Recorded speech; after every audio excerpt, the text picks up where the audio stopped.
Hello વિદ્યાર્થી મિત્રો, કેમ છો? મજામાં? તો આદર્શ ક્લાસીસમાં તમારું સ્વાગત છે.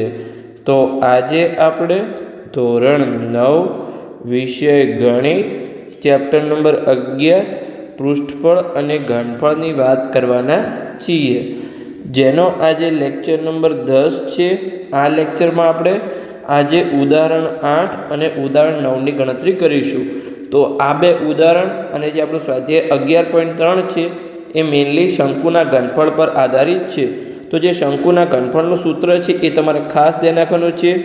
1/3 પાઈ આર વર્ગ અને h. અહીંયા ત્રિજ્યાનો વર્ગ છે અને ઊંચાઈ ગુણાકારમાં છે, એ વસ્તુ તમારે ખાસ ધ્યાન રાખવાની છે. તો આ છે શંકુના ઘનફળનું સૂત્ર, જેમાં આજે આપણે એ બંને ઉદાહરણમાં પણ ઉપયોગ થશે અને આગળ જે આપણો સ્વાધ્યાય 11.3 છે એ પણ શંકુના ઘનફળ પર જ આધારિત છે. તો આ સૂત્ર તમારે હવે ખાસ ધ્યાન રાખી લેવાનું છે. તો ચલો આપણે ઉદાહરણ 8ની રકમ વાંચીએ અને સિમ્પલી આપણે તેનું સોલ્યુશન મેળવીએ. તો ઉદાહરણ 8 એમાં આપણને શું કીધું છે કે એક શંકુની ઊંચાઈ અને ત્રાસી ઊંચાઈ અનુક્રમે 21 સેમી અને 28 સેમી હોય તો તેનું ઘનફળ શોધો. તો હમણાં જ મેં અહીંયા સૂત્ર લખ્યું હતું. તો શંકુના ઘનફળનું સૂત્ર શું હતું? 1/3 પાઈ આરનો વર્ગ અને h. તો અહીંયા આપણને કઈ કઈ કિંમત આપેલી છે? જો શંકુની ઊંચાઈ આપેલી છે અને ત્રાસી ઊંચાઈ આપેલી છે, પણ અહીંયા આપણે ઊંચાઈની તો જરૂર છે, પણ ત્રાસી ઊંચાઈની જરૂર નથી, ત્રિજ્યાની જરૂર છે. તો આપણે ઊંચાઈ અને ત્રાસી ઊંચાઈના આધારે આપણે શું શોધીશું? અહીંયા ત્રિજ્યા શોધી લઈશું. તો તમને ખબર જ છે કે જો આપણો શંકુ આપેલો હોય તો એમાં જે ત્રાસી ઊંચાઈનો વર્ગ છે એ ત્રિજ્યાનો વર્ગ અને ઊંચાઈના વર્ગ જેટલો થાય છે, કારણ કે ત્યાં કાટકોણ ત્રિકોણ બને છે જે શંકુ હોય. આવી રીતે આપણો ધારો કે આ આપણો કોઈ શંકુ છે, ચલો આપણે બનાવી જ લઈએ. ઓકે, આ આપણો શંકુ છે, આ નીચેનો ગોળાકાર ભાગ છે, જેમાં ચલો આપણે તમને બતાવું છું કે આ જે છે ત્રાસી ઊંચાઈ એ આપણને કેટલી આપેલી છે? અહીંયા 28 સેમી આપેલી છે, એટલે કે અહીંયા એલની કિંમત આપણને 28 સેમી આપેલી છે. પછી અહીંયા આપણે આ ત્રિજ્યા આવશે r અને આ આપણી ઊંચાઈ આવશે. ઊંચાઈ આપણને કેટલી આપેલી છે? અહીંયા 21 સેન્ટીમીટર ઊંચાઈ h આપેલી છે. તો અહીંયા તમારો કાટખૂણો બને છે. તો જે સામેની બાજુ કર્ણ છે એટલે કે એલનો વર્ગ એ બાકીની બે બાજુના વર્ગોના સરવાળા જેટલો થાય, એટલે કે ત્રિજ્યા અને ઊંચાઈના વર્ગના સરવાળા જેટલો થાય. સિમ્પલી તમને આઈડિયા આવી ગયો. તો હવે ચલો આપણે કિંમત મૂકતા જઈએ. તો પહેલાં અહીંયા આપણે આરને કરતા બનાવીશું. તો આરને કરતા બનાવવા માટે જે એચનો વર્ગ છે એને આપણે બરાબરની આગળ લઈ જવું પડશે, તો માઇનસ થશે. તો પહેલાં અહીંયા આપણે આર વર્ગ લખીશું અને એલનો વર્ગ માઇનસ એચનો વર્ગ થશે. અહીંયા જો એચ વર્ગ આગળ જશે તો માઇનસ થઈ જશે, એટલે કે એલનો વર્ગ માઇનસ એચનો વર્ગ. પણ અહીંયા આપણે આર વર્ગને કરતા બનાવ્યું એટલે એને આગળ લખ્યું છે. ઓકે, તમને સિમ્પલી આઈડિયા આવી ગયો. તો હવે આપણે આર બંને જગ્યાએ આપણે વર્ગમૂળ નીકાળી દઈએ. તો અહીંયા આર આવશે અને અહીંયા વર્ગમૂળની અંદર આવશે એલનો વર્ગ અને એચનો વર્ગ. ઓકે, તો સિમ્પલી હવે ચલો આપણે કિંમત મૂકી દઈએ. તો એલ એટલે કે ત્રાસી ઊંચાઈ છે એ આપણને 28 આપેલી છે. તો અહીંયા 28નો વર્ગ અને ઊંચાઈ આપણને 21 આપેલી છે, તો 21નો વર્ગ. હવે જ્યારે પણ હવે તમે કહેશો કે અમને 28નો વર્ગ નથી આવડતો, 28 × 28 21 × 21 કરું. એના કરતાં હું તમને અહીંયા એક સિમ્પલ રીત શીખવાડું છું.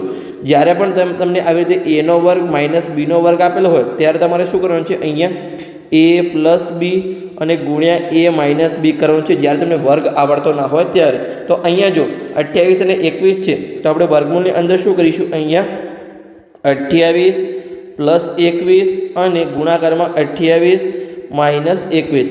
તમે આનો વર્ગ કરી અને પછી બાદબાકી કરજો અને જે પણ તમારી કિંમત આવશે એ આ સેમ જ કિંમત આવશે, તમે જોઈ લેજો.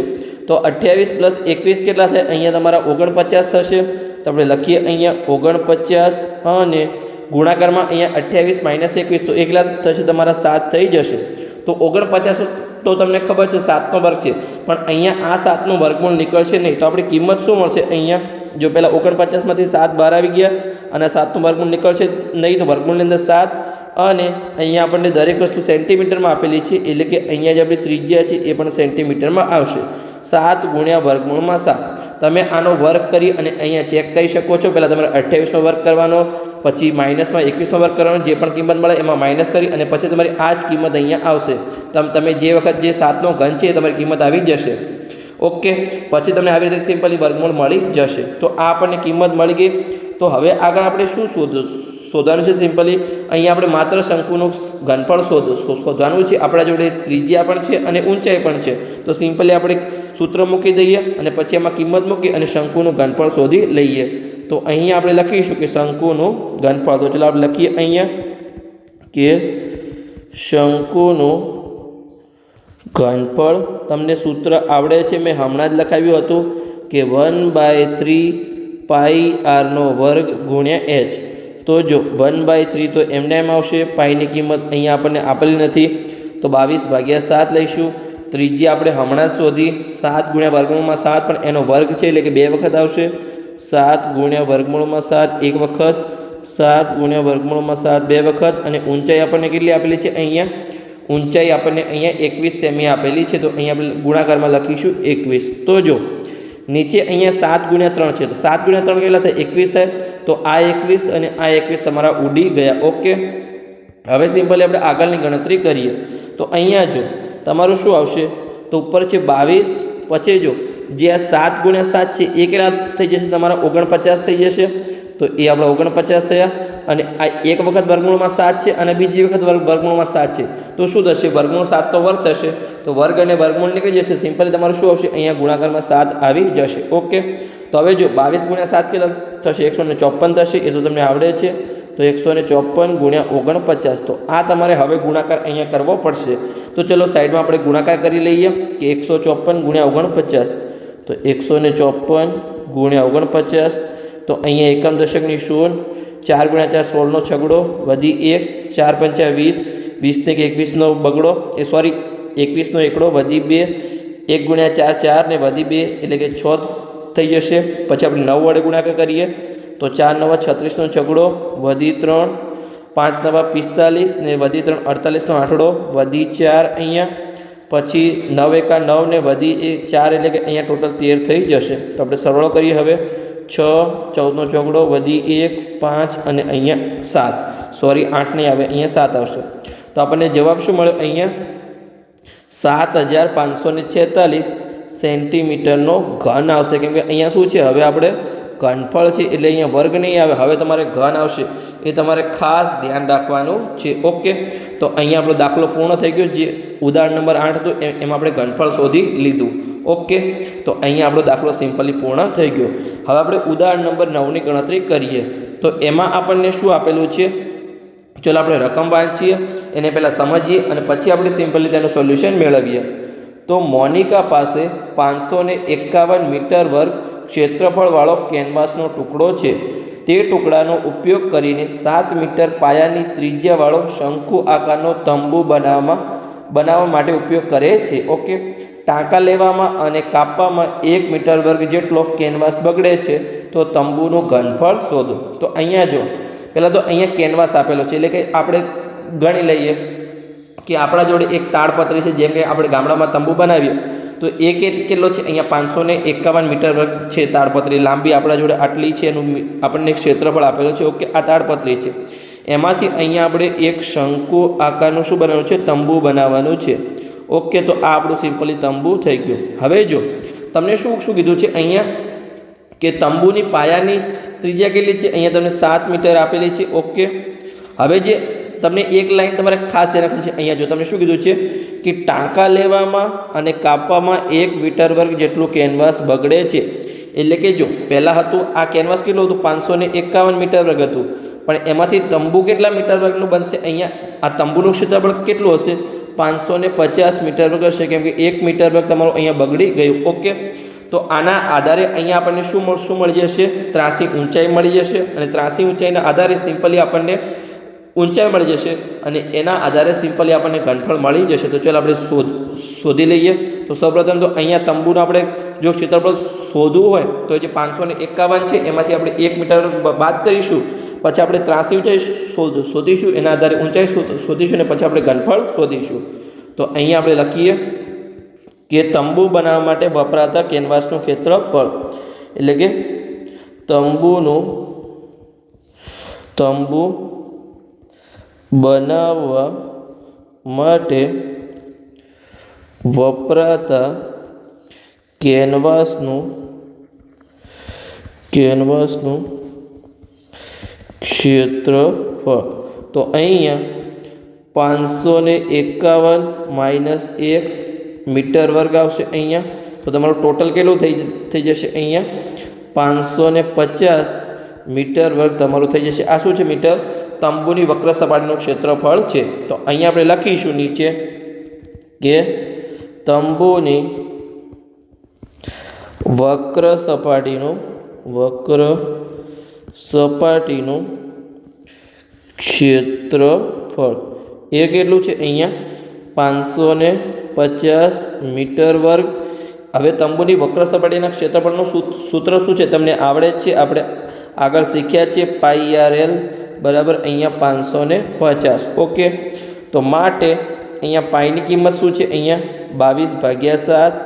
પછી ત્રિજ્યા આપણે અહીંયા કેટલી આપેલી છે? જો તમને પાયાની ત્રિજ્યા આપણને રકમમાં આપેલી હતી. ક્યારે? આ રેજો કે 7 મીટર પાયાની ત્રિજ્યાવાળો શંકુ આકારનો તંબુ બનાવવામાં આવે છે. એટલે કે જે શંકુ છે એની પાયાની ત્રિજ્યા 7 મીટર છે. ત્રાસી ઊંચાઈ આપણે અહીંયા શોધવાની છે બરાબર 550. ઓકે. તો અહીંયા જો સિમ્પલી તમારે પહેલાં તો આ 7 ગુણાકાર અને ભાગાકારમાં છે એ ઉડી જશે. તો અહીંયા આપણે એલ શોધવું હશે તો માટે એલ તો અહીંયા 22 ગુણાકારમાં છે તો બરાબરની પેલી સાઈડ જશે તો ભાગાકારમાં જતા રહેશે. તો અહીંયા 550 ભાગ્યા અહીંયા 22. તો પહેલાં તો જુઓ અહીંયા જે પણ આપણું ઉડતું હોય એને આપણે ઉડાડી લઈએ. તો અહીંયા જો પહેલાં તો આપણે બે વડે શું ઉડાડીશું? આપણે અહીંયા સૌપ્રથમ તો આપણે તો પહેલાં તો 11 વડે ઉડાડીશું. ચલો આપણે પહેલાં અવયવ પાડી લઈએ એટલે તમને કન્ફ્યુઝન રહે ને કે શું ઉડાડીશું. સૌપ્રથમ તો અહીંયા 550 છે એટલે આપણે 55ના અવયવ પાડીએ તો 5 × 11 અને પછી જે 10ના અવયવ છે એ 2 × 5. ઓકે. અને નીચે 22 છે તો 11 × 2 એના અવયવ આવશે. તો જે પણ આપણું ઉડે છે એને આપણે ઉડાડી લઈએ તો 11 ઉડી ગયા, 2 ઉડી ગયા. તો 5 × 5 મળ્યા તો આપણને એલ શું મળ્યું? અહીંયા 5 × 5 એટલે કે અહીંયા આપણને 25 સેન્ટીમીટર મળ્યું. અને જે વિદ્યાર્થીને ડાયરેક્ટ આપણે એ પણ કરી શકે છે અહીંયા કે તમને જો અહીંયા તમારા 11 ઉડી જશે તો અહીંયા 2 આવશે, અહીંયા તમારા 50 આવશે, અહીંયા 2 ઉડી જશે તો ડાયરેક્ટ 25 આવશે. તમે આવી રીતે ડાયરેક્ટ પણ અહીંયા કરી શકો છો. ઓકે. અને જેમને ના આવડે એ અવયવ પાડીને સિમ્પલી આવી રીતે સીધી રીતે સિમ્પલ રીતે કરી શકે છે. તો અહીંયા આપણને એલ મળ્યું 25 સેમી. હવે આપણે ઘનફળ શોધવાનું છે અને અહીંયા આપણને ત્રિજ્યા માત્ર આપેલી છે, ઊંચાઈ આપેલી નથી. તો અહીંયા આપણે ત્રિજ્યા તો આપણે આપેલી હતી, આપણે ત્રાસી ઊંચાઈ શોધી તો એના આધારે હજુ આપણે ઊંચાઈ શોધવી પડશે. તો ચલો આપણે શોધી લઈએ અહીંયા. તો હવે તમને ખબર છે અહીંયા કે જે એલનો વર્ગ છે એટલે કે ત્રાસી ઊંચાઈનો વર્ગ એ ત્રિજ્યાનો વર્ગ અને ઊંચાઈના વર્ગના સરવાળા જેટલો હોય. હવે આપણે ઊંચાઈના વર્ગને કરતા બનાવવું હોય તો આર વર્ગને આપણે આગળ મૂકીએ તો માઇનસ થઈ જશે. પણ અહીંયા આપણે એચ વર્ગને કરતા બનાવવું છે એટલે એને આપણે આગળ લખીશું અને આર વર્ગ આગળ જયું એટલે કે એલ વર્ગ માઇનસ આર વર્ગ થશે. ઓકે. તમને સિમ્પલી સમજણ પડી ગઈ. હવે આપણે એચ બનાવીએ તો વર્ગ અહીંયા નીકળી ગયો તો પેલી સાઈડ વર્ગમૂળ આવશે તો એલનો વર્ગ માઇનસ આરનો વર્ગ. ઓકે. તો એલની કિંમત શું છે? અહીંયા તમારી ત્રાસી ઊંચાઈ કેટલી મળી? 25 મળી. તો અહીંયા 25નો વર્ગ અને ત્રિજ્યા કેટલી છે? 7 છે તો અહીંયા 7નો વર્ગ. હવે અહીંયા તમે એવી રીતે કરી શકો છો કે પેલું મેં તમને શીખવાડ્યું તો એવી રીતે a વર્ગ માઇનસ b વર્ગ. પણ અહીંયા જો તમને સિમ્પલી 25નો વર્ગ ખબર છે 625 અને 7નો વર્ગ પણ તમને ખબર છે તો સિમ્પલી આપણે કિંમત મૂકી અને જવાબ મેળવી લઈએ. તો અહીંયા 25નો વર્ગ કેટલો થશે? તમને ખબર છે 625. 7નો વર્ગ 49 થશે. 625માંથી 49 જશે તો એ પણ તમને આવડી ગયું છે. હવે 576 થાય અને 576 પણ કોનો વર્ગ છે એ પણ તમને આવડી ગયું હશે કેમ કે આ તો તમારા ઘણા બધા દાખલામાં ઉપયોગ થયો છે. તો 576 છે એ અહીંયા 24નો વર્ગ છે. તો અહીંયા સિમ્પલી 24નો વર્ગ. તો અહીંયા ઊંચાઈ આપણને કેટલી મળી? અહીંયા 24 સેન્ટીમીટર મળી. સોરી 24 મીટર આવશે તમારે. અહીંયા દરેક વસ્તુ મીટરમાં આપેલી છે, આપણે જોઈ લે. હા, મીટરમાં આપેલી છે. તો અહીંયા તમારે ખાસ ભૂલ નથી કરવાની. આ તમને જે છે એ મીટરમાં મળશે. પછી અહીંયા જે છે એ 24 મીટર તમારું મળશે કેમ કે જે તમને ક્ષેત્રફળ આપેલું હતું એ મીટરમાં આપેલું હતું. ઓકે. તો હવે આપણને અહીંયા ઊંચાઈ પણ મળી ગઈ અને ત્રિજ્યા ઓલરેડી આપણને આપેલી છે. તો સિમ્પલી આપણે શંકુના ઘનફળનું સૂત્ર મૂકીએ અને આપણે તંબુનું જે ઘનફળ છે એ આપણે શોધી લઈએ. તો અહીં આપણે લખીશું કે શંકુ આકારના તંબુનું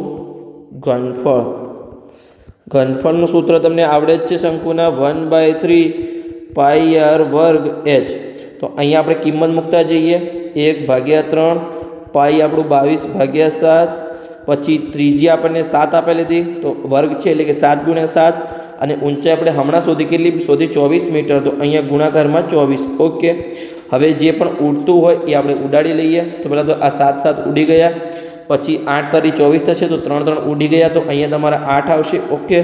હવે જો આગળ આપણે ગણતરી કરીએ તો 22 એમના એમ અને અહીંયા આ 7 × 8 કેટલા થશે તમારા 8 × 56 થઈ જશે તો ઓકે આ 56 તો હવે આપણે ગુણાકાર કરી લઈએ તો 56 × 22 તો એકમ દશકની 0 6 દુ 12 નો બગડો વધી 1 5 દુ 10 ને 1 11 તો એ સેમ જ થશે 112 તો આપણે સરળો કરી લઈએ 2 3 2 અને 1 તો આપણને ઘનફળ કેટલું મળ્યું 1232 અને અહીંયા તમને દરેક વસ્તુ મીટરમાં આપેલી હતી એટલે કે મીટર ઘન ઓકે।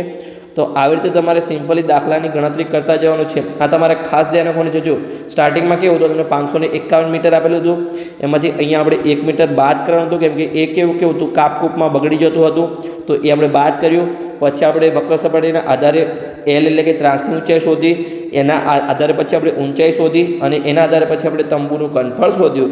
તો આવી રીતે તમારે સ્ટેપ બાય સ્ટેપ રકમને સમજતા જવાનું છે પછી તમારે સિમ્પલી ગણતરી કરતા જવાનું છે।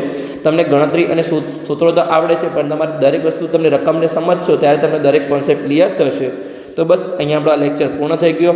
આ લેક્ચરમાં આપણે ઉદાહરણ નંબર 8 અને ઉદાહરણ નંબર 9ની ગણતરી કરી। તો લેક્ચર સારો લાગ્યો હોય તો ચેનલને સબસ્ક્રાઈબ કરજો અને તમારા મિત્રોને વિડીયો શેર કરજો તો એમને પણ સરળ ભાષામાં ગણિત શીખવા મળે।